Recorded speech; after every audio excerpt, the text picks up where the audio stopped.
Underworld don Dawood Ibrahim Congress నేతలకు నిద్ర లేకుండా చేస్తున్నాడు. దానర్థం దావూద్ ఇబ్రహీం కాంగ్రెస్ నేతలకు బెదిరింపు ఫోన్ కాల్స్ చేస్తున్నారని కాదు.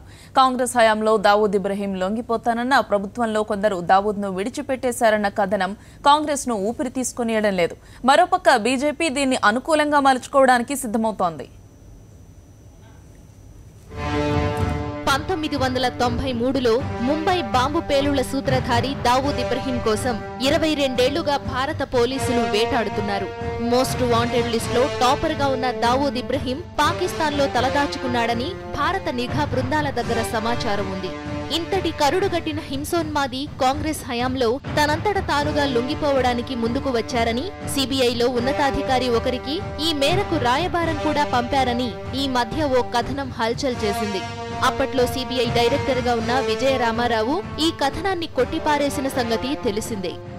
దావూద్ వంటి నేరగాడు తనంతట తానుగా లొంగిపోతానన్నప్పుడు కాంగ్రెస్ ప్రభుత్వం ఎందుకు ఆ అవకాశాన్ని జారవిడుచుకుందో అర్థం కావడం లేదని బీజేపీ అంటోంది. ముంబై బాంబు పేలుళ్ల కేసు విచారణను ఎదుర్కొంటానని దావూద్ ప్రతిపాదన పంపితే ప్రభుత్వంలోని పెద్దలు ఎందుకు పట్టించుకోలేదో తెలియడం లేదని బీజేపీ ఆశ్చర్యం వ్యక్తం చేస్తోంది. कि दाऊद इब्राहिम को कानून के सामने लाया जाए और उसको कानूनन सजा मिले, क्योंकि वो देश पर सबसे बड़े आतंकी हमले का सूत्रधार रहा है और उसको लाने से मना कर रहे हैं, ये समझ के परे. అయితే కాంగ్రెస్ హయాంలో హోంమంత్రిగా వ్యవహరించిన సుశీల్ కుమార్ షిండే మాత్రం తన హయాంలో ఏ ఏజెన్సీ నుంచి కూడా దావూద్ వంటి నేరగాడు లొంగిపోవడానికి సుముఖంగా ఉన్నాడన్న సమాచారం తన దృష్టికి రానేలేదని అంటున్నారు. When I was home minister of the country, we had no information from any source, any agency.